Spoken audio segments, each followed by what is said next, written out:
Саламатсыздарбы? Мен атым Нурия Исакова, мен 54 жаштамын, Талас шаарында жашайм, 4 баланын энеси болом. Азыр ушул күндөрү биз YouTube каналдан 40 кыз деген каналды ачып, ошол жерге бекер сабактарды, мастер-класстарды өткөрүп атабыз. Биздин каналга катталып, 40 кыз каналга колокольчик басып, биз менен бирге болгула. Биздин сабактарыбызды, бекер сабактарыбызды көрүп, башкаларга да бөлүшкүлө. Урматтуу айымдар, бүгүн мен көйнөк эметип атам, мастер-классын съемка кылып атам. Көйнөккө мындай музыкант, комузчу айымдын сүрөтүн салайын деп атам. Алды жанында болот. Анан биринчи биз ошо сүрөттөрүн салып алып, анан кездемелерин дайындап алса, анан бычканын мен сиздерге дагы көргөзөм. Азырынча ошол сүрөттү вискоза менен тартамын, жүндү аралаштырып. Ушул биздин мастер-класста биз менен бирге болуңуздар. Ушул мастер-класс сиздерге оңой болуп көрүнсүн. Азыр мен оңой түрүндө кантип тартса, кантип ушул гүлүн салып эметкенин жолун көргөзүп берейин деп атам. Эң биринчи мен сиздерге түшүндүрүп берейин. Бу жерде мен биринчи көк клеенкага жибек маргеланский шелк ошону төшөдүм. Анын болсо боеп алгам биринчи, жаңгактын кабыгына боеп алганмын. Анан маргеланский шелкту төшөдүм. Ошо шелкту кандай боейт, мен ошо видеосун да тартып алдым. Анан кийин анын үстүнө моундай жүндү салдым. Бул меринос. Болгону мен муну жайында эме кылгамда, жанагы чөптөр менен боегом да, эко краска менен боегом. Казанга чөптөрдү, баягы эшиналда өскөн чөптөрдү, таладагы өскөн чөптөрдүн баарын алып келип салып, ачытып, анан кайра анын эмесин суусун, ушул сууга меринос жүндөн салып туруп, анан дагы бир сыйра кайнаткам. Эми ошо өңүм моундай болуп калды. Мына өңүм ушундай болуп калды. Мага ушул эмени көйнөккө тартканга ылайыктуу болуп туруп. Мен бир сыйра меринос, мына шелктун үстүнө бир сыйра меринос салам. Анткени азыр үстүнө вискоза төшөйбүз. Вискоза төшөгөндөн кийин, вискозаны эми көйнөк болгондон кийин, вискозасы өзүнчө баягы кирбей калбасын, башкача эме болуп калбасын деп, анан дагы баягы айымдын сүрөтүн бери жакка чыгарыш үчүн мен азыр жүндү бир сыйра төшөп чыгамын. Төшөш керек жүндү, көрүш керек бир сыйра, анткени эмени вискоза жакшы кириш керек. Бир сыйра азыр ушундай төшөп алабыз. Андан кийин вискозаны болсо, вискозаны азыр үстүнө сары өңдүү кылып салабыз. Анткени, жукарак кылып берсеңиздер деле болот. Мен мындай бул тыткычтан 3 жолу тытып, аябай майдалап тыткам да. Үйдөгү эле кардычос, бул эме үйдөгү эле жүн. Сатып келип эле, жууп эле, боеп эле, анан кайра тытып, тикен-пикендерин баарын тазалап, чөптөрдөн тазалап эметем. Мен атайлап ушул жүндү сиздерге көргөзүп атам. Сиздер баягы жанагы гребенная лента, в деген эмени жүндү табышмага кыйын, анан үйдөгү чарба жүндөн эмне кылса болот деген ушундай суроолорду алган үчүн мен мына өзүм ошо чарба жүндөрдү сиздерге боеп көргөзүп, кайра эле тыткычтан 3 жолу тытып, бүт дайындап, анан кийин азыр сиздерге көргөзүп атам. Бул мына майда тытылды. Бул боелгон. Казанга боеого кириш үчүн мен дагы жүндү казанга кайнаткам краскасы менен, анан уксус аралаштырып, өзүнчө кургатып, өзүнчө бөлүп коюп койгонмун. Эми ошо жүнү бир сыйра бышты. Казанда бул бышып калган жүн. Баары бир мен муну андан кийин бүткөндөн кийин дагы көйнөктү тигип бүтүргөндөн кийин дагы монтажницага даяр көйнөктү дагы бир сыйра бышырып салам. Анткени бул көйнөк болгондон кийин бышык болуш керек, чоюлбаш керек, анан жүндөрү өзү менен өзү чыгып бербеш керек. Мынакей ушинтип мен жүндөрүн бир сыйра кайнатам, анан дагы уксуска салам, дагы кайнатам. Эми ошо көрүнүшү, товарный види жакшы болсун деп азыр төшөп алабыз жүндөрдү. Сиздер карап туруңуздар. Ошо бул көйнөк двухсторонний болот. Наркы жагына дагы сүрөт салынат.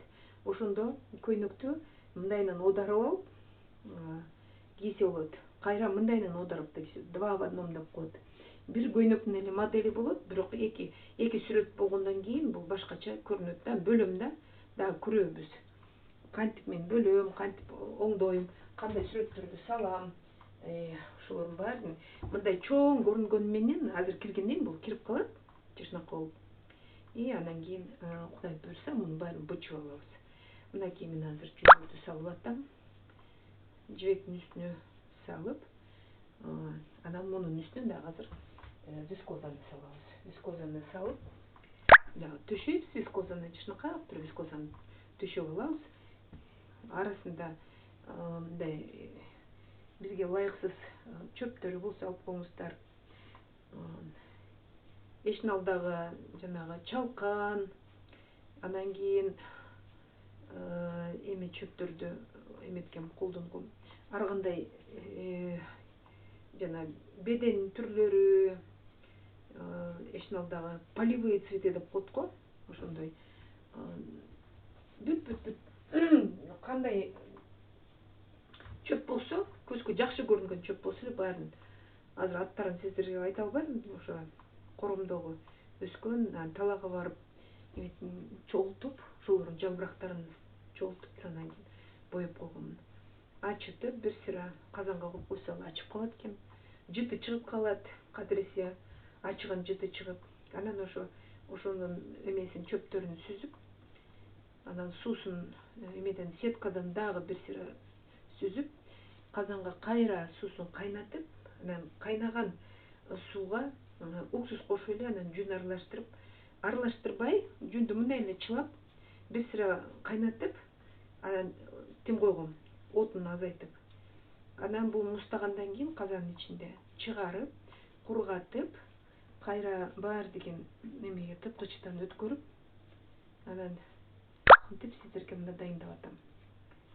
Бул эме жүн бышты уже казанга, эмелери түктөрү чыкпайт. Арасында чөптөрдүн баарын алып салабыз.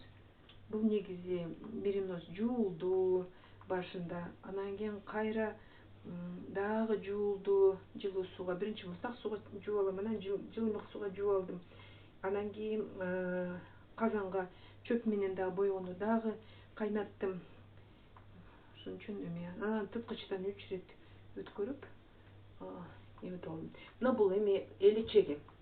Элечегин биз азыр сары кылабыз. Сары өңдүү вискоза бар. Ошо сары өңдүү вискозаны алып, азыр төшөйбүз. Төшөп мынтип. Мен атайлап мына эмени клеенканы кезип алам.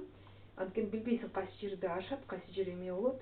Азыр муну да суулап элечегин, анан кийин дагы мен эме кисточка менен оңдоп, клеенканы алгандан кийин дагы сүрөттү бүткөндөн дагы оңдоп, бирдемкесин дополнять этип, бирдемкесин алып коюп, азырынча биз ушундай эле кое беребиз. Эми бул айымдын сүрөтү, коркпоңуздар, эметип алабыз. Бүт оңдолот, бүт. Анан кийин жашнакка болуп көрүнүп калат. Азырынча башында ушундай көрүнөт, анан ретине келтиребиз жашнакка кылып. Анткени элечегин дагы бөлөбүз, жанагы бири-бирине оролгон жерлерин көргөзөбүз. Ушинтип кыла беребиз азыр. Азырынча сары кылып бөлүп коелу. Мен сүрөттү карап атам, кагазга тартылган сүрөттү карап, мына ошого болжолдоп, акырындап алып келатамын муну. Вискозасын жашнакка алып туруп үлпүлдөтүп алгыла. Анткени бул жүн менен аралашыш керек. Бул жүн менен аралашып, жашнакка алып бөлүнүп туруш керек да. Жашнакка алып үлпүлдөтүп аласыздар. Эметип төшөп беребиз. Азырынча ушундай кыла беребиз. Бул азыр бөлүнөт. Өзүн дагы эмеси көрүнөт. Кайсы жерде эмне кылыш керекти бүт билебиз. Анан кийин комузун кошобуз, колдорун оңдойбуз, көздөрүн, беттерин.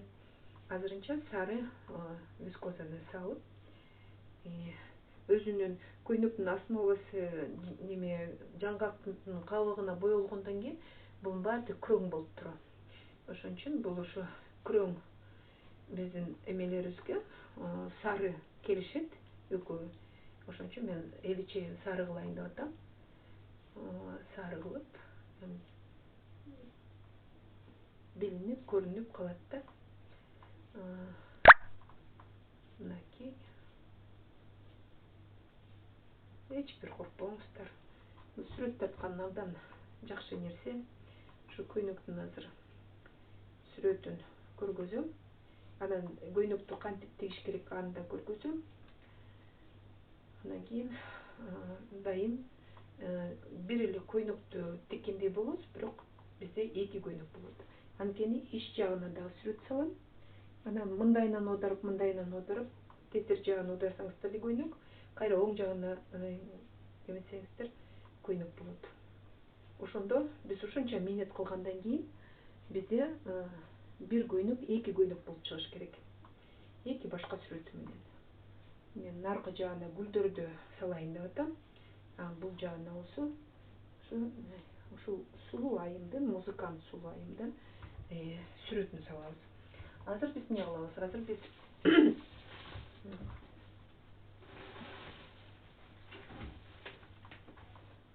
тазикти алабыз. Мен көп суу алган жокмун, анткени бизде бул жерде өзүнүн эмесинде жүндө өзүндө суу көп. Ошо суу көп болгондон кийин мен жөн эле азыр самындап эле сулап коем. Оор көрбөңүздөр, бул аябай оңой нерсе. Азыр биз элечеги, көйнөгү, колдору, анан комузу, анан гүлдөр, алар вообще эле оңой. Гүлдөрүнө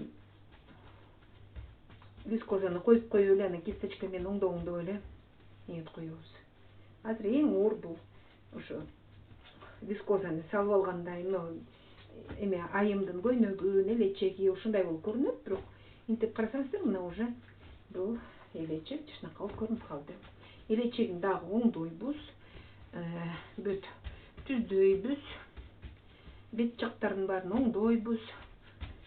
Бизде кисточка бар, кисточканын арт жагы менен эле акырын түздөп коебуз. Анткени бул биз жибектин үстүнө сүрөт тартып атабыз, жүндүн үстүнө эмес, вискозанын үстүнө эмес. Биз жибектин, маргеланский жибектин үстүнө биз сүрөт тартып атабыз. Маргеланский шелк бул өзү негизи тим эле жакшы сүрөт тартканга, тим эле жана кагаздай эле да. Мынакей. Көрдүңүздөрбү? Уже көрүнүп келатат. Эми болсо колубузду арчыйбыз. Кисточканы алабыз. Мынакей кисточка бар. Бул жагы менен, кисточканын бул жагы менен бул жака мындайынан киргизебиз.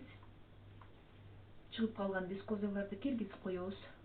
Клеенкадан негизи ашпаш керек, анткени биз азыр клеенканы алабыз. Бизге клеенка эмне үчүн керек болчу? Бизге башы каерде, элечеги каерде, бети каерде, ошону бүт даярдап алсак, баардыгын жакшынакай кылып алсак, мынакей көрүңүздөрбү? Анан кийин бүт колу, көздөрү, комузу бүт ордуна келет. Ушу биринчи ушулардын баарын дайындап алыш керек. Мынакей. Так. Бирде бети. Бул азыр концерттен чыккан айым, комузун кучактап алып, толкунданып, өзүнүн канча күндөн бери ойлонуп аткан концерти бүтүп, комузун кучактап турган мезгили да, өзүнчө бир айымдын бир жашоосунун бир моменти. Таланттуу, сулуу, аябай.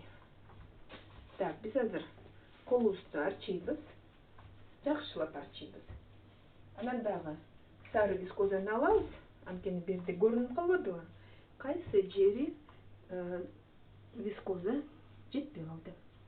Ошон үчүн биз азыр алабыз, жетпей калган жерин эмитип толуктайбыз. Так, берги жетпей калды, берги жетпей калды. Так, бир жери суюк, бир жери калың салынып калыптыр. Суюк болгон жерге кошуп коебуз. Калың болгон жерин акырын жылдырып коебуз. Анткени бул киргенден кийин жүн вискозаны негизи бирке мындай эметип салат да, жеп коет дейт. Бири-бирине өзүнө тартып алат. Анан вискоза суюк болгон жери көрүнүп калат. Так, биз бирге коебуз. Толуктайбыз бүт. Калыңдайбыз. Бир сыра салып алсаңыздар түшүнөсүздөр. Кайсы жерге эмнени коюш керек деп. Так. Астан-астан. Астында жүнү бар. Кирет. Буйруса кирет. Анткени жүнүн жашнакал тутуп алдык. Жашнакал боеп алдык. Так, берге мындайынан коебуз. Суюк болуп калган жерлерине элечегин бөлүп коебуз. Бул өзү жүнгө киргенден кийин сүрөтү жашнакал болуп чыгат. Негизи башкалар вискозный бумага кылат, кагаз кылат. А мен болсо вискозный кагазды кыламын, андайды деле колдоном, но бирок мага мисалы бүгүн бу жерде өтө деле көп детальдар жок. Ошон үчүн вискозный бумага кылбай эле акырын өзүм эле мындай кылып эмени вискозаны ушундай түшүп аламын. Вискозадан кагаз кылып, аны катырып, кагазды анан ошону кыркып, анан мынтип коюп коет да. Анын үчүн бир күн мурун баардыгын дайындап кургатып алыш керек. Мен азыр андайды кылбайм, бирок эмкисинде ушундай мастер-класс көргөзүп берем. Кантип вискозадан кагаз кылып, анан сүрөт тартканды көргөзүп берем сиздерге. Азырынча мен өзүмдүн дагы бир мен өзүм жеке өзүм сүрөт тартканды жакшы көргөндөн кийин бул сүрөттү ушинтип тартып берем. Кээ бирөөлөр башкача тартат. Вискозный бумаганы көбүнчө салат да. А мен мындай эле тартып берем сүрөттү. Панолорду деле ушинтип тартам. Вискозный бумагада кыламын, мындай да кыламын. Панолор чоң болгондон кийин. Мынакей. Толуктап койдук сарыны. Эми көйнөгүн мен көк өңдүү кылгам. Эми ошо көйнөгүн, көк өңдүү көйнөгүн азыр өзүнчө бөлөбүз. Анткени бизде основной бул көйнөк, элечек, анан комузу. Анан гүлдөрүн болсо биз проблема жок эле кылып алабыз. Гүлдөрдө эки бир кыйынчылык кылбайт.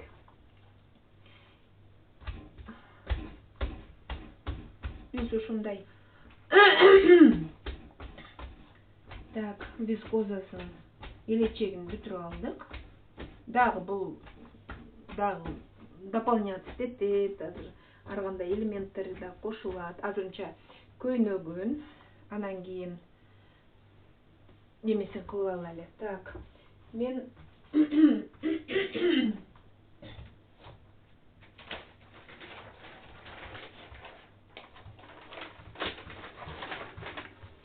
мына көйнөгү ушундай.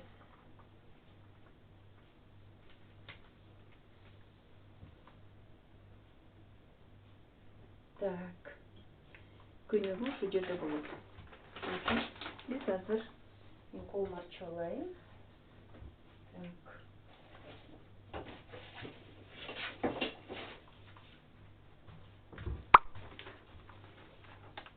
Мынакей. Бул элечеги. Мен сүрөттү карап турам. Мына элечеги ушул жерге чейин экен. элечеге. Так, значит, біз элечегин жылдырабыз. Мындай біраз жылдырабыз. Жылдырабыз, ошондо мындай фактурасы да башкача болот. Элечегин мынтип жылдырабыз. Так. Көбүрөөк бияка чыгып кетиптир. Ошон үчүн мондайларды мен кезип алам да кыркып кайсы жерде эмне граница кандай болот. Так. Бул жагындагы вискозаны акырын жылдырабыз. Мынакей. Акырын бияка жылдырабыз. Кene элечеге наркы жагында экен. Так. Жылдырып алабыз. Вискозаларды мындайынан чоюп, астында жүнү бар, кирет. Кирип кетет. Так. Бул жагында вискозаларды бул жака жылдырабыз. Акырындап. Так. Деп. Ашыгы бияка келип калса, эчтең болбойт. Бираз бияка жылдырып коебуз. Так. Бунусун да бияка жылдырып коебуз.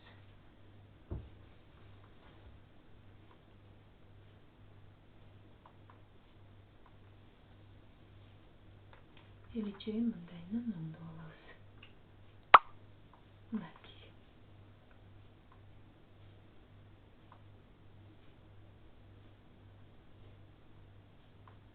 Так.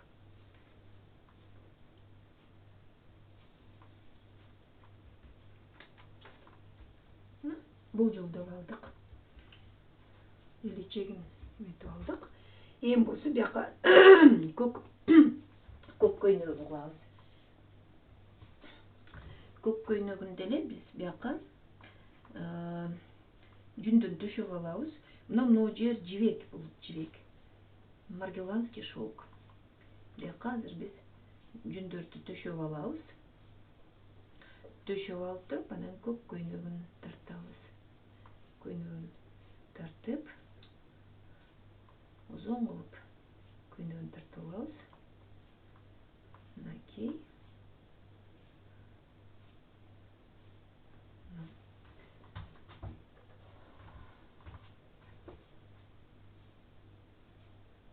Так.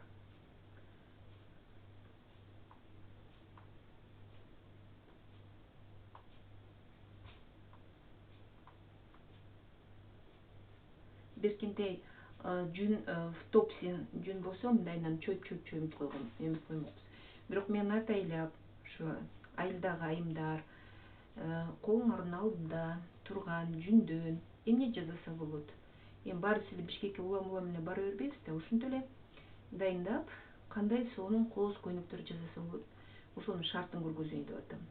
Же болбосо мен өзүм жанагындай эме менен жасасам, лента менен жасасам, уже и раскладкасын да бат кылмакмын, и сүрөтүн да бир паста кылып коймокмун. Бирок мен ошо сиздерге ылайык деп атам да, жүндөрдү эметип, мына мен тыткычка 3 рет салгам, бул да бышкан. Ушинтип аябай майда кыркылып анан кийин эмеден чыкты, кардачостон эме тыткычтан чыкты да, аябай майдаланып. Бул бир четинен жакшы кирет, тегиз кирет. Жүнү да сулуу болот. Кудай буйруса, мындай кылып, бир жери калыңыраак, бир жери жукараак, бирок эмеси бүткөндөн кийин, жанагы жүн киргенден кийин бунун өзүнүн фактурасы, көйнөктүн да фактурасы башкача болот да. Анан эметкенден кийин, киргизгенден кийин дагы көрөбүз. Азырынча ушундай төшөп беребиз. Төшөп бияка көк вискозаны тартабыз бияка. Жок, менде вискоза жок десеңиздер, жүндөрдүн ар түрлүү өңдөрүн боеп туруп эле ушундай кылса болот. Көйнөктөрдү кылса болот. Жүн өтө калың кылбаңыздар. Мен эми кышкы көйнөк кылып атам, бул жайкы эмес. Мен аркы жылдары деле ушинтип мен кышкы көйнөктөрдү кылгам. Болгону жибекти эки жүндүн ортосуна киргизип, анан вискозасын болсо үстү жагына төшөп койгом. Жүн, жибек, анан кайра жүн, анан үстүнөн вискоза түшүгүм. Мага ошондой керек болду. Анткени жибек ичинен тиме сонун жашнакай кылып бекем кармайт көйнөктү. Эч жери чоюлган жок. Бир жылдан ашык кийдим.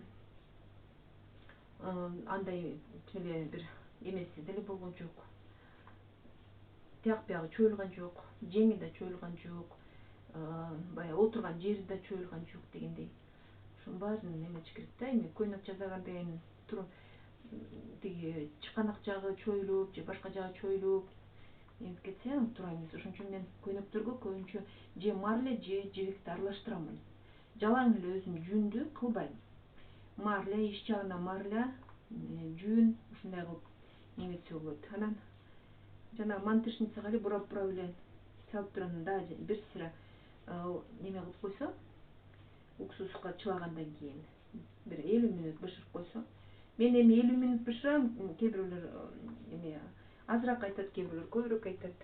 Бирок мен өзүм ошо эми 45 мүнөттүн ичинде эртең эле бышкалып атпайбы.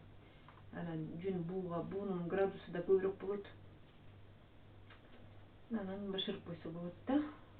Так, азыр ушинтип биз ушинтип кыла беребиз. Эң эле биз чоң бул эмедеги көйнөк болуп атат. Жасагандардан көйнөк, пальто, курткалар чоң болот. Мен туюк көйнөктөрдү деле мен куюп туруп жасайм, бирок муну мен эми бычамын. Жанагы базарга барып материал алып келип, анан аны баягы бычат го. Вот ошондой кылып. Буну деле мен ошо узун кездемедей кылып атам, сүрөтүн салам. Анан лекалдарын ошо сүрөткө ылайыктап кыламын да. Мен ошол сүрөттү тартып алып, анан канча күндөн бери ушу көйнөккө сүрөт тартайын деп дайынданып тургам да. Эми кандай болот азыр эметебиз, көрөбүз. Көйнөгүн мен көк кылгым келип атат. Мындай жашнакай кылып бөлүп, көйнөктүн өңдөрүн жашнакай кылып бөлүп, көк кылып, анан жашнакай кылып, бул айым концерттен чыккан кези, комузун кучактап, толкунданып турган кези, ошол моментти бул көйнөккө көчүрөлү.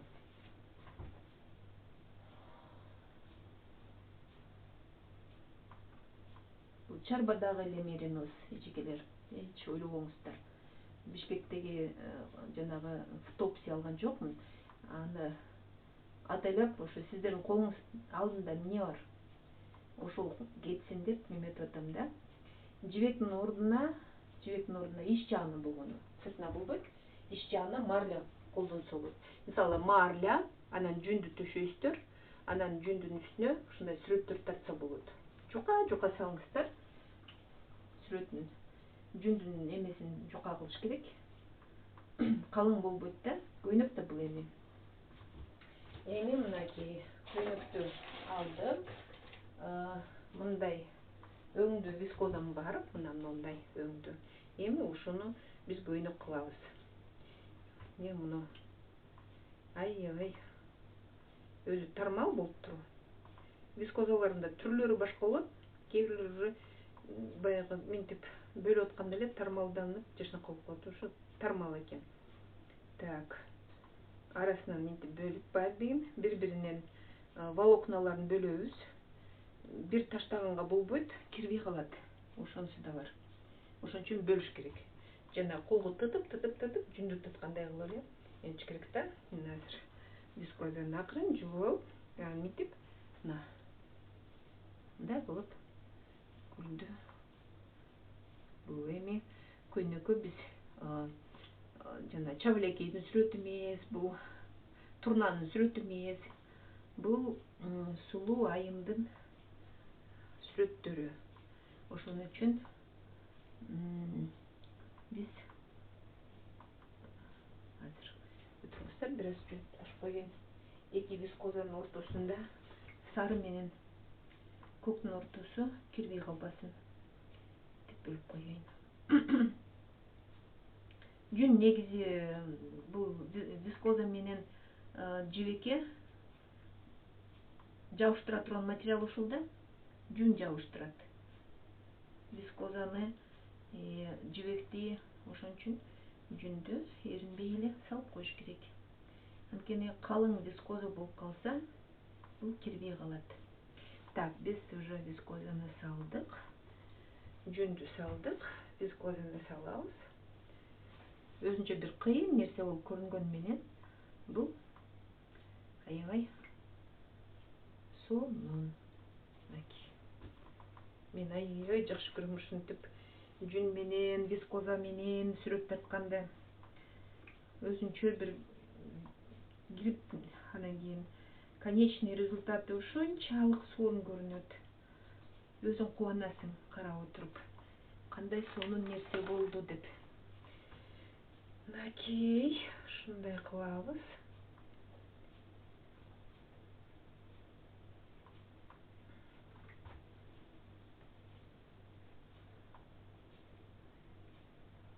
Деп.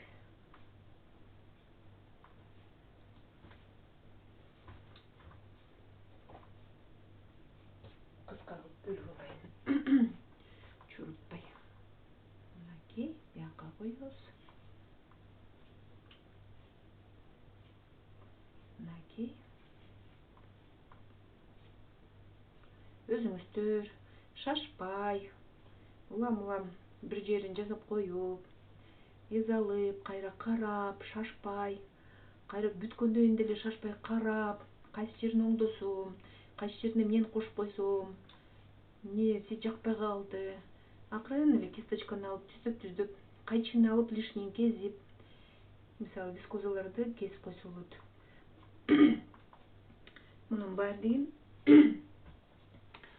баардыгын анан кийин бүткөндөн кийин жасайсыздар. Азырынча ушу основаларын салып алалы. Көк көйнөгү,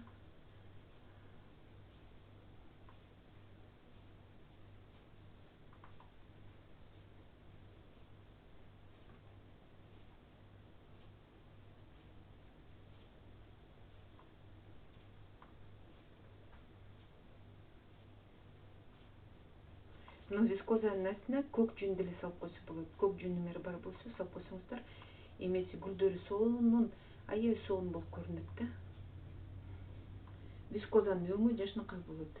Бирок мен аябай кочкул көк кылгым келген жок вискозаны. Мындай немножко бледно көк болсун да.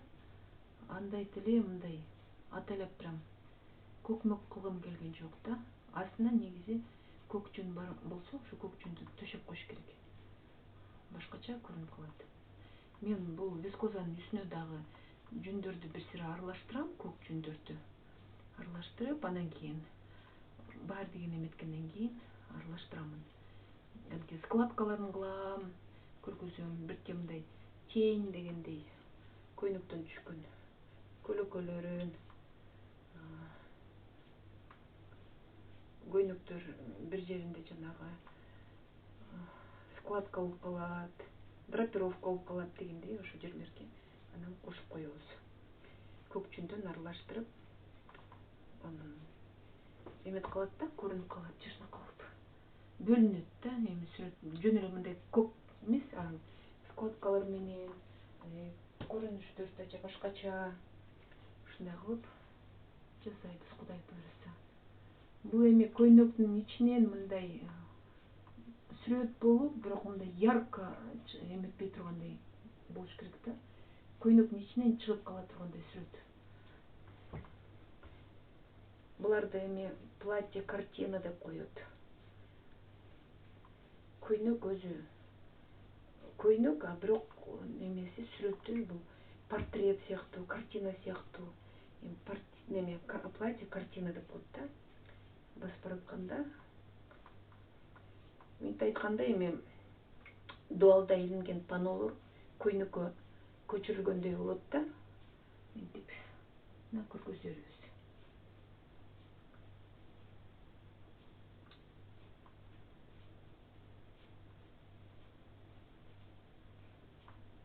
Мен сиздерге көргөзөйүн, майдалап көргөзөйүн.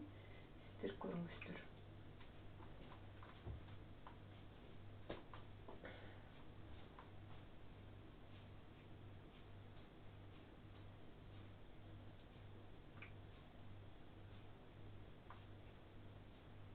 Так.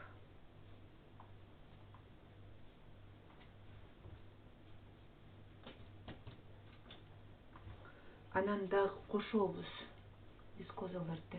Мындай үлпүлдөп турганы менен бул вискозасы эми азыр сулагандан кийин андай деле тим эле плотный эме бербейт да.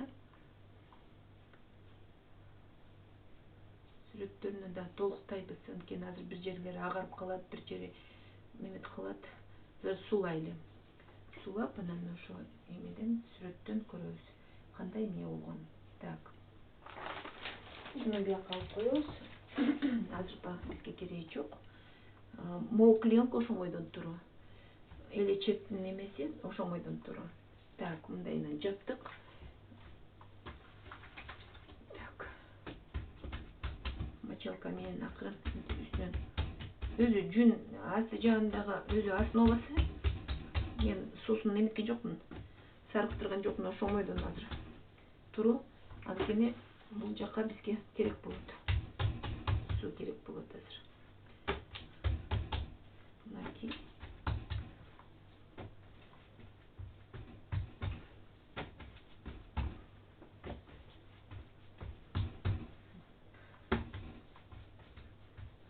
Астында жибек менен жүндүн, жибектин, 3 слойдун өзүнүн былчылдап суусу бар.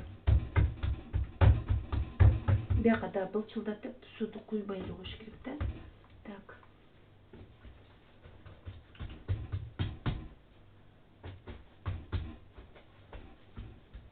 Так. Мынакей.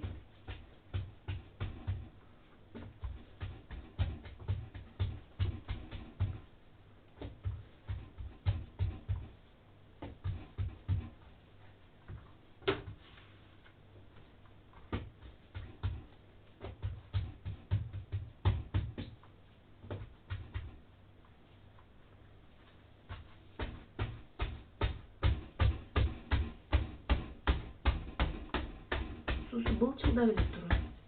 Болгондо жана төшөгөн жүнүбүз сууду жакшы сорбой жатыр да.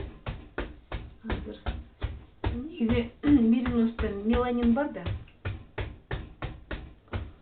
Меланин болсо майда, майдын сорусу. Ошон үчүн самындап коелу азыр. Бизге самын негизи аябай жардам берет. Так. Эми муну мындайынан ачабыз, мындайынан коебуз. Азырынча бир кызыктай көрүнүп атат. Бияка кайрыйбыз вискозаларды. Бияка кайрыйбыз. Так. Бияны кайрыйбыз. Так. Ушинтип колго жабышкандар жаман да вискоза. Бияка кайрыйбыз. Деп кайрыйбыз бияка. Бияны көбүрөөк кетип калса мындайынан кайрып коебуз вискозаларды. Так. Бүт кисточка менен акырын. Колду тил укпаса, колду мындай эле кисточка менен эле акырын эметип коюш керек. Тай. Берин. Биягын. Şu границасын ошон үчүн мен кылам да. Клеенканы кыркып, граница кылып коем да. Кайсы жеринде эмне болот? Анткени иштеп атканда билбей каласың. Кандай эмне болуп атканын билбей каласың да. Акырын бияка вискозаны кайрып коелу. Жүндүн астына салып билинет. Эмнеси кайрыды экен билинип калат азыр. Так.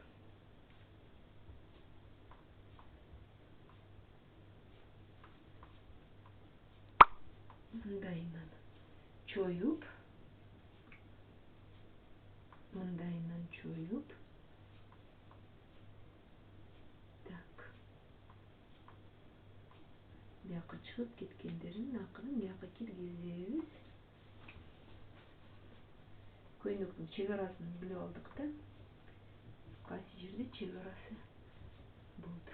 Бул жакка көйнөктү ашырбайбыз да, эми болду.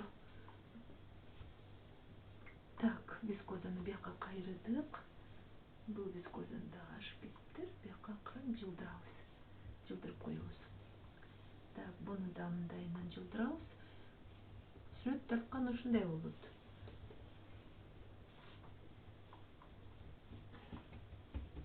Билип алдык. Мына көйнөк. Эми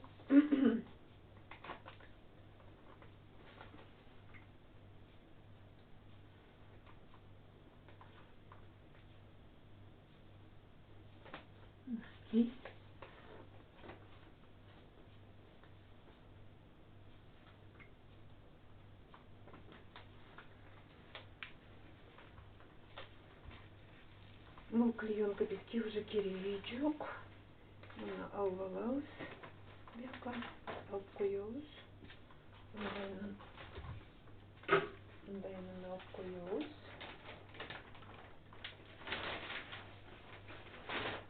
Болду.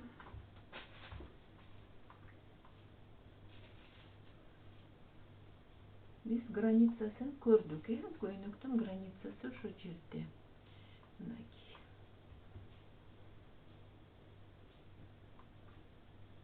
Ушундай кылып коебуз. Бул көйнөгү. Колду арчыйбыз.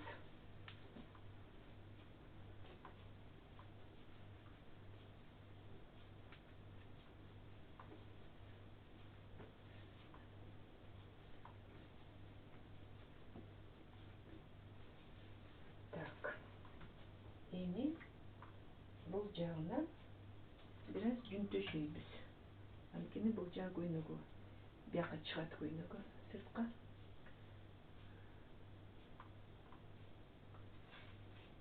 Узун көйнөгү. Так.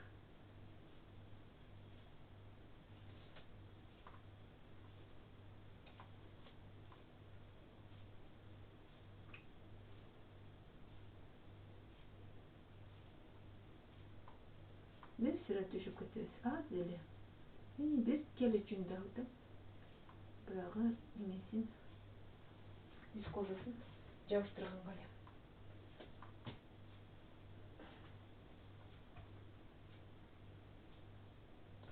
Бияққа мындайынан жабабыз.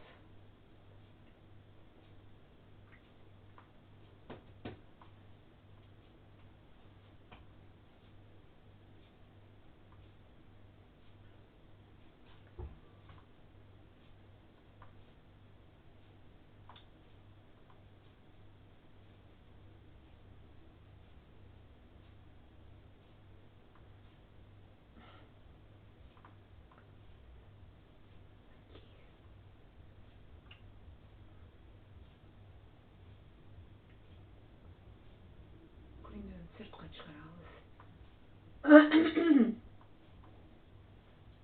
Мынтип. Бул жагынан сыртка чыгарабыз. Так. Көйнөгү.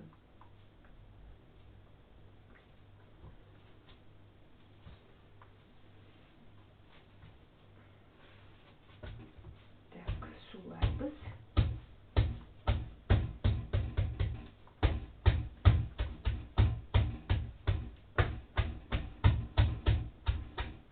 Мынакей. Суладык.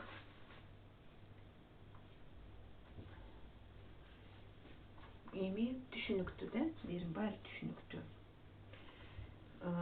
Биздин эми максатыбыз колун тартканга. Мен сүрөттү карап турамын. Карабаса болбойт. Значит, биз сүрөттү тартканда азыр колумду арчып алайын. Биз көйнөктүн өзүнүн негизи жеңдерин жасап алыш керекпиз. Ошон үчүн мен азыр мындай алып турайын муну. Бул азыр бизге кереги жок. Так, основасын кылдык. Мындай менен коюп турайын. Так. Колун тартабыз, колдорун тартабыз. Биздин колдорубуз кандайча түшөт азыр? Биз азыр эмени алабыз.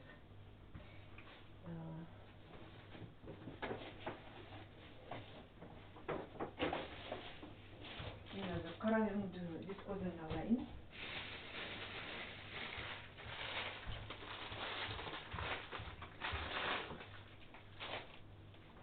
Мынакей кара юңду вискозу. Кара юңду вискозун алып, анан акырын колдорун тартабыз. Так, сүрөтүн мен жакыныраак коем и карап турамын. Так, ошондо элечектин ичинен бизде биякта дайынан колу чыгат. Дайынан колу чыгат. Мындайынан колу чыгып, так, азырынча колдорун. Так, мындайынан бөлөбүз. Колун мындайынан бөлөбүз. Так, колун мындайынан бөлүп.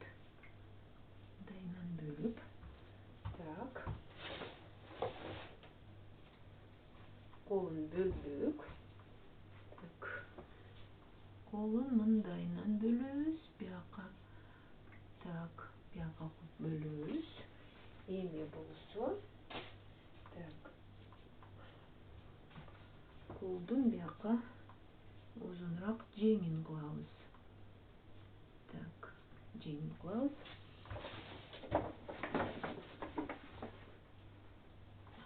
Сүрөттү мындай кылып коеюн. Суу болсо мээлеште болбойт. Анан кургатып алам.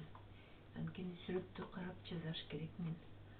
Так, кетти бул жагы. Так, эми вискозаны дагы үзүп алдык. Бул жагына кетиребиз. Так.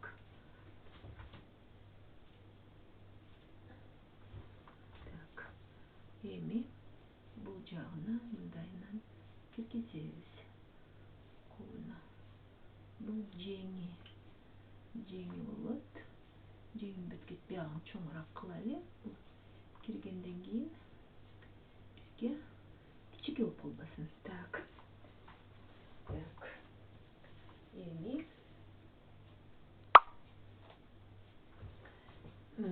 так, эми болсо биягынан дагы көйнөктүн жеңин дагы складкаларын кылабыз. Мындайынан кылабыз. Мынакей. Так, ээрчиби. Мына кызыктуу болуп келатат. Так, бул жагына кылабыз. Мындайынан. Мына кургандан кийин бөлүнүп калат мунун баардыгычы. Так, экинчиси. Эми үчүнчүсүн кылабыз. Үчүнчүсүн мындай кылабыз. Муну ичкерээк кылып койсок болот. Так. Складка болуп келатат.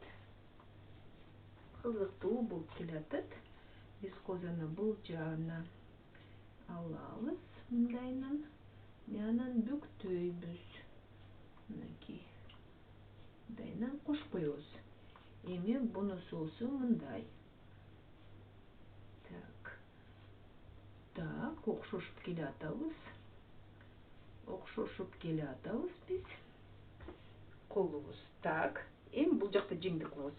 Ошо жеңдерди кылып алсак, колдорубузду кылып алсак, анан комузду кылабыз. Так. Эми давайте бул жагын кылабыз. Так. Бул жагы көйнөгү. Бир көйнөгү. Мынакей бул жака чыгарат экенбиз бир аз. Бул жагын да бир аз бияка чыгарып. Эми так. Бул жагын мындайынан кылабыз. Андан кийин вискозаны мындайынан салабыз. Кайра мындайынан буурайбыз, анан кайра мындайынан буурайт экенбиз. Анткени жерде биздин так жеңибиз. Жеңди биз бир аз мындайынан кылабыз. Так, вообще окшош келатат. Так, эч бир коркпоңуздар. Көрдүңүздөрбү? Вискозаны мындай жаткырдык, вискозаны мындай жаткырдык. Анан вискозаны бияка тартып коебуз. Да, мындайынан тартып коебуз. Ошо менен жеңи окшошуп келатат. Жеңи окшош келатат. Кайра биз бунун баарын мындайынан бурайбыз. Рукавы окшош келатат. Так. Буну дагы вискозаны акырын сууруп алабыз. Так. Бул жагынан вискозаны минтип бурап мындайынан коебуз. Бияка жакыныраак сүрөттү коюп алган май суун бул да. Же болбосо кайсы жери эмне болуп атканын түшүнбөй жаткам. Эми болсо сүрөттү карап эле мен колум менен акырын мынтип тартып келатам. Пожалуйста, уже второй рукав. Экинчи жеңи чыгып атат азыр. Колун тартсак эле сиздерге көрүнүп калат. Кайсы жери эмне болуп атканы. Окшош болуп келатабыз. Окшошуп келатабыз. Так. Мынакей бөлүндү бул өзүнчө. Мынакей бул рукавчиги. Эми мына бул жерде кол чыгат бияка. Колубузду мынтип кучактап турган. Бул жагында да кол чыгат азыр. Эми колубузду тартайлы. Колубузду тартып койсок, нар жагы жеңил болуп калат. Абдан сонун жеңил болуп калат. Эми колубузду болсо мен күрөңүңдү, ушундай күрөңүңдү вискозаны алам. Так. Күрөңүңдү вискозаны алам. Андан кийин колубузду тартабыз.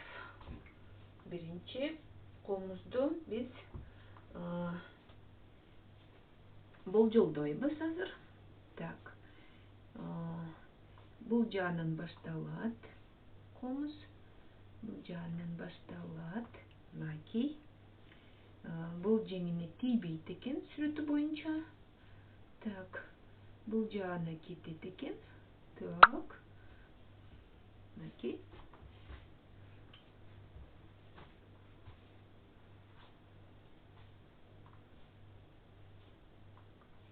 Бул көйнөгүнүн биягынан чыгат.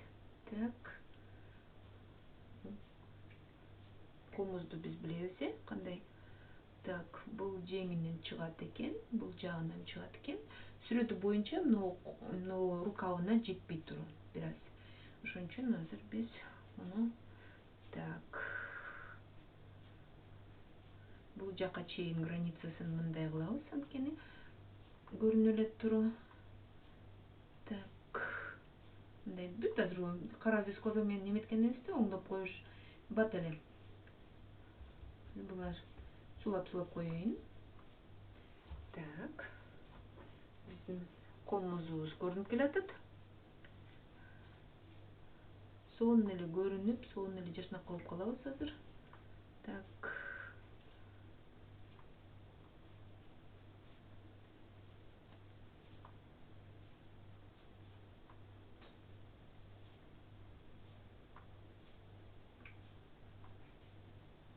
Вискозаны астан алып, акырын жылдырып бериңиздер.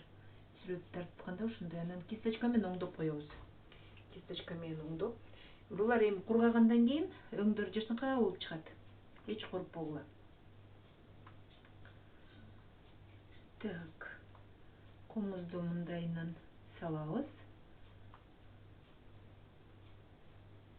Мынакей. Колубузубуз окшош келатат.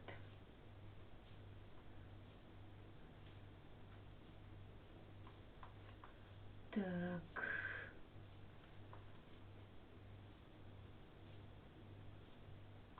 Кара вискоза менен да бөлөбүз. Бир сыра. Так.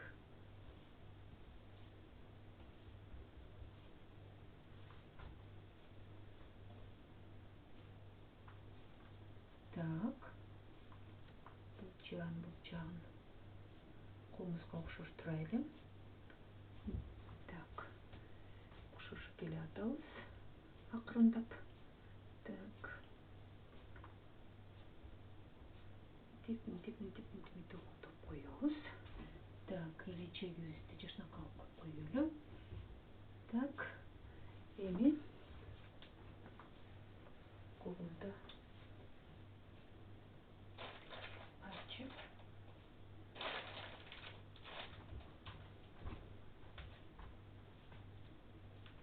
колумду ачып,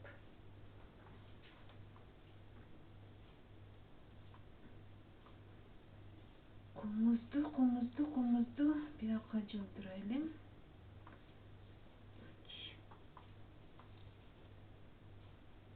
Бул жака чейин келди комуз. Сиздерге көрүнүп атабы? Уже көрүнүп атат. Азыр вискоза жүн бүт нем болуп, эмнеси какта калганын билинбей турган. Эми сүрөтү бүткөндөн кийин сонун болуп чыгат. Аябай сонун болуп чыгат. Билинип, көрүнүп, комуз каякта, эмне каякта бүт көрүнөт. Көрүңүздөрбү, комуз да көрүнүп келатат акырындап.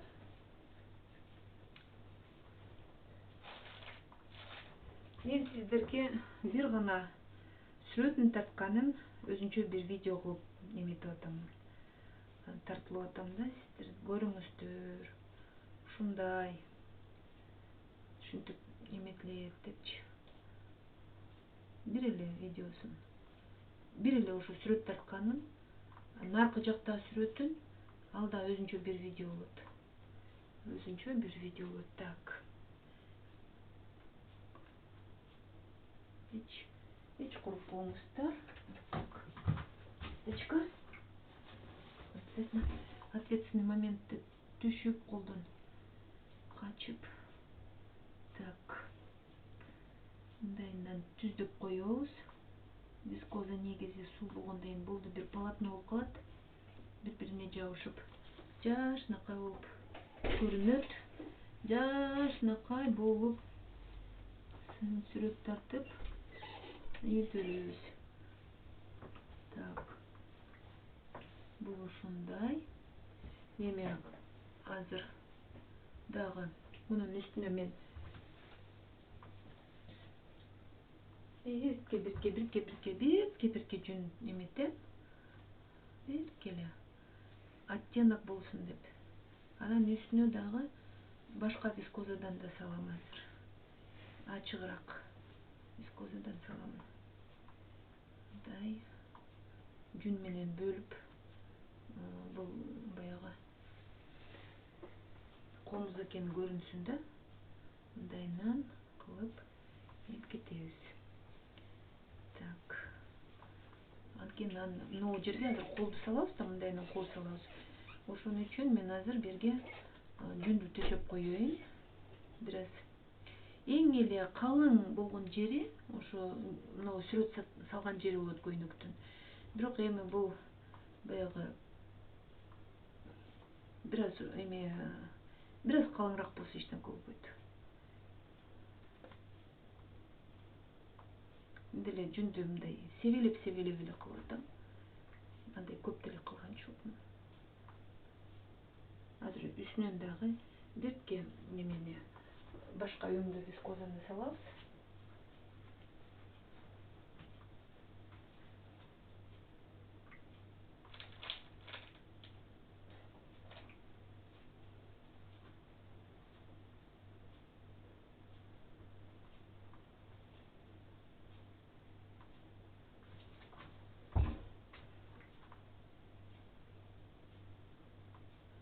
Бир аз эле, көп эмес. Бир аз эле себелеп коебуз мына вискозаны. Жүн деле мындай эле эметипчи. Астындагы вискозасы көрүнсүн. Бир аз эле. Андай деле.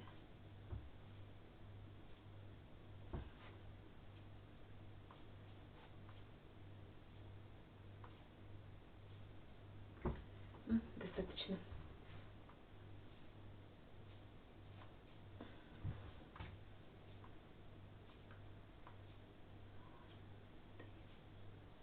бөлүнүп жашнакай болуп көрүнүп калат да. Колумуз бир эле күрөң өңдүү эмес, мындай эми арасынан да бирдемке чыгып, башка өң болуп чыгып эмич керек. Так, мынакей бир сыйра суула себилип алайлы. Анан кийин колумуздун негизи азыр мына жагын жеткирип алайын бияка. Так. Эми мына могу жеринде бизде мындай колумуздун 3 эмеси болот.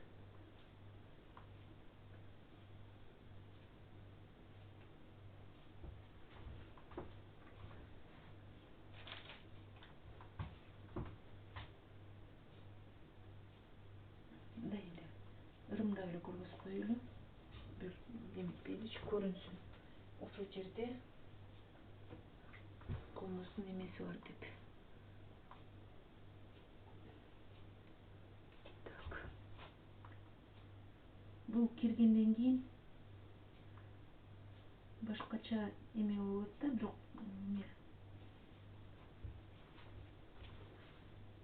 Так.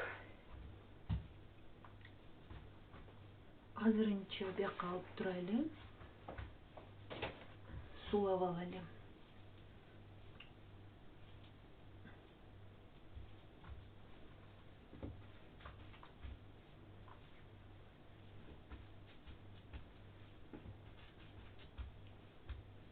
Азыр өзү негизи мына суулаган сайын өңдөрү да бир кызыктай болуп, көрүнүшү да бир кызыктай. Анан кызыктай болуп көрүнө берет, бирок кургагандан кийин баары бир өзүнүн эмесин вискоза жылтырап, жүн болсо башкача болуп. Так, алып койдук. Бияка алып койдук.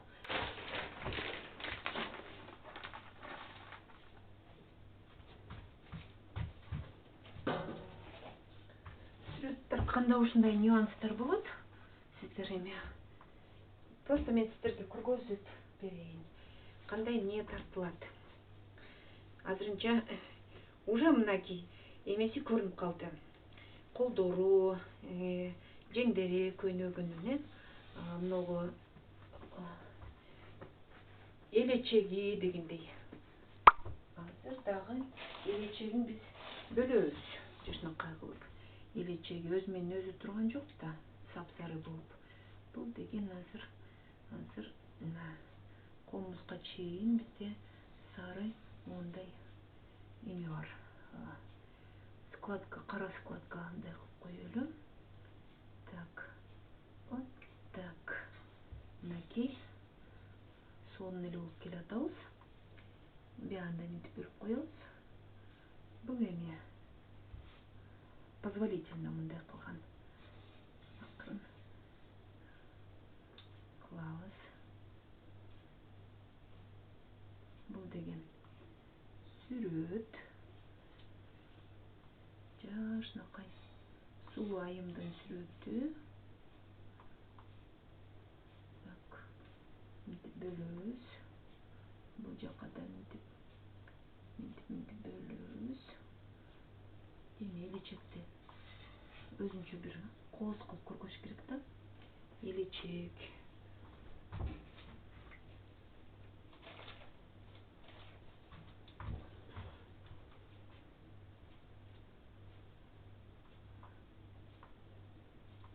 Так, ушундай драпироваться этип, мындай болуп, мындай бөлүнүп дегендей. Ушинтип коюп коелу. Так.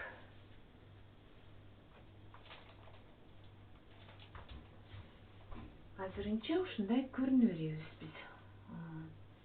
Так. Бул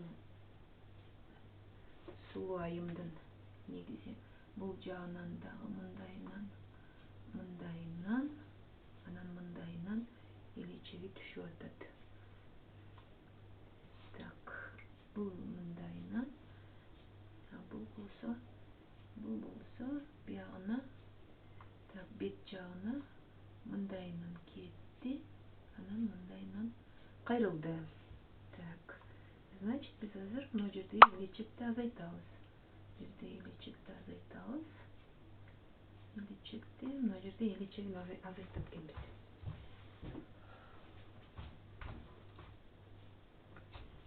Bunun bari ушундай жумуштун баары. Так, бул жерде бизде элечегин азайтабыз. Так.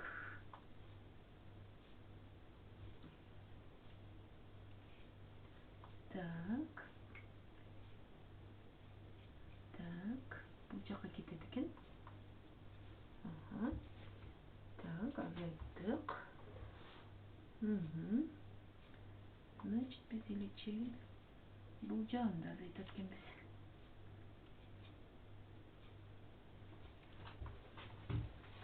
Бул жагын да азайтат экенбиз. Так, кесип койдук. Эч куркпоңуздар. Сүрөттөрдү ушинтип түздөй беребиз. Азыр дагы кисточка бар. Кисточка менен да түздөп коем. Так. Шуну үчүн биздики тихо. Тияка аралашпагыла. Ошон үчүн бизде ушундай сүт тартмай. Так, бияны кошуп коебуз. Узартып. Так, биякта вискозаны алып, бул жагына дагы мынтип кошуп коебуз. Анакей.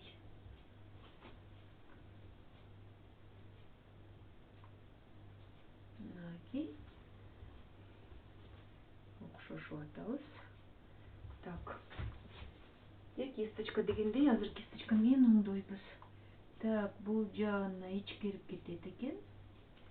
Так, бул жеринде мындай складка бар. Бул жеринде мындай складка бар. Бул жагында мындай складка бар. Бияка оңдойбуз. Так. Шундай. Бул жагынан толук болуп кетет экен. Учуда вискоза кошуш керек, сары вискозаны. Биягын мындайынан түздөйбүз. Бизге мындай. Так, кичирейтет экенбиз биякты. Башына өтө чоң кылбайбыз. Немножко узартат экенбиз. Ошондо өйдө жакка көтөрөт экенбиз. Так. Бул жагын бирке азайтат экенбиз. Көрдүңүздөрбү? Так, биягын бирке толук кылабыз. Биягын бирке складка кылабыз. И окшошуп келе атабыз. Так, биягын да мындайынан складка кылабыз. Биягын да складка кылабыз. Ошон үчүн мен астына жүн салам да. Бир жери калын, бир жери жука болуп, аны вискоза кирбей калбасын деп. Ну, в принципе, окшошуп калды. Азыр дагы кара вискоза менен бүт бөлөбүз. Азырынча пока бөлбөй туралы. Мен мына жерин эле көргөзүп атам. Бөлбөй туралы азыр. Анткени азыр дагы колун мындайынан салам, биягына да колун салам. Анан кийин акырын ошо беттерин баарын оңдой беребиз. Так. Кара вискозаны биз только могу жактарына салайлы. Так. Мынакей. Бөлөбүз, биягына да бөлүп коебуз мынтип. Пока мындай салып турабыз, анан кийин кисточка менен бүт эметебиз. Окшоштурабыз. Пока мындай эле салып турайлы. Так. Бул жагына муну кошобуз. Анткени бул плечики. Мен просто мына вискозаны бияка салып коеюн, анан дагы оңдолот. Мунун баары деген. Оңдолот, көрүнөт, жазалат. Дагы еще корректировка болот. Эч азыр бул конечный результат эмес. Эми болсо эмне кылабыз? Эми основной мына колун чыгарыш керекпиз. Бунун колу чыгыш керек.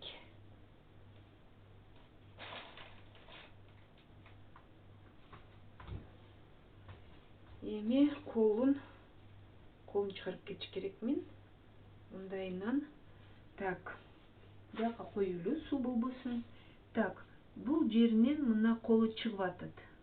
Мынакей, урматтуу айымдар, караңыздар. Мынтип колу чыгып, биягына чейин чыгат экен, бул жака чейин чыгат экен. Так.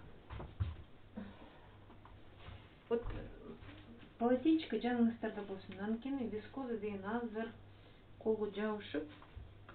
Так. Эми биз колду чыгарабыз.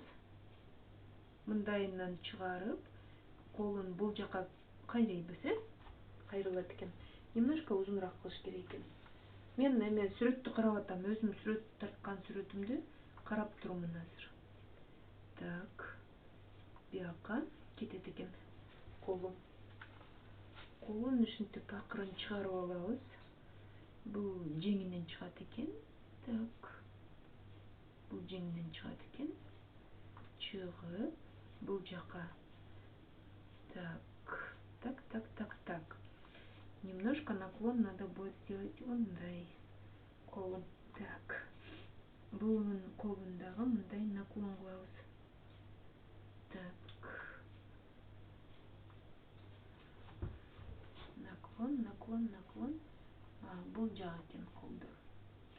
Бул жака кетет экен колдорум. Так. Бул жактан бул жака чыгат экен. Так.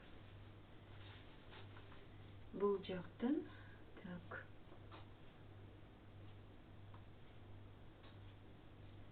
Анан кисточка менен бүт регулировка кылып, чыгып кеткен вискозаларды бири-бирине кошуп, ушундай кылып беребиз. Азырынча пока ушундай болуп турсун. Так. Пока ушундай болуп турсун. Так. Главное бизге колдорун бөлүп алыш керек да. Колдору кайерде, кандай, окшоштубу, окшошкон жокпу? Ушунун баардыгын көргүзүш керек. Азыр мына жеңинде мындайынан бөлөмүн. Көрүнүп турат, что немножко не хватает. Так, колдорун эметип алабыз.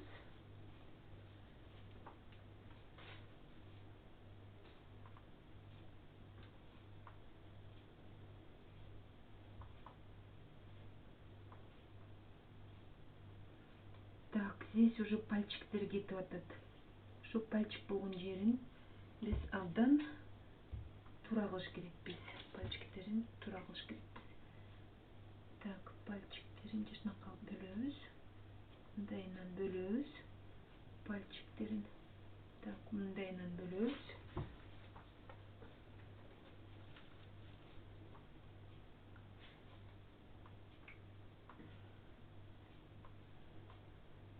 Бүт колдорун бөлүш керек. Мындайынан бөлүп.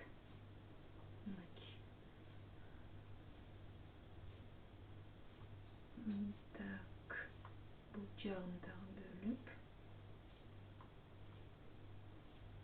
Так, и бул жагын дагы мындай бөлүш керек.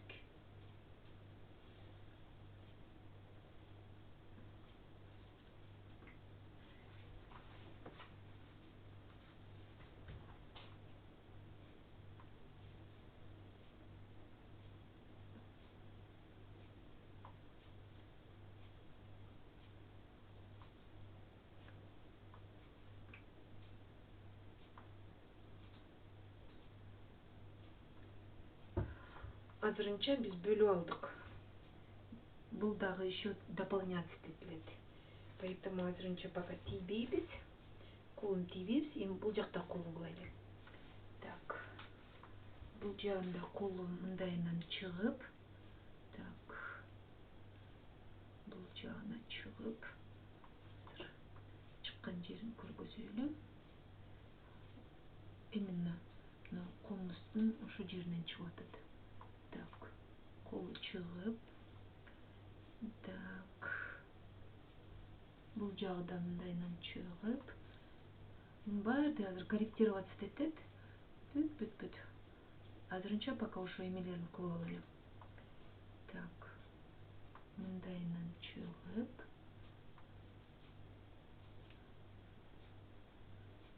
Все, сейчас корректироваться этет. Азыр основасын эле кылып алайлы. Так.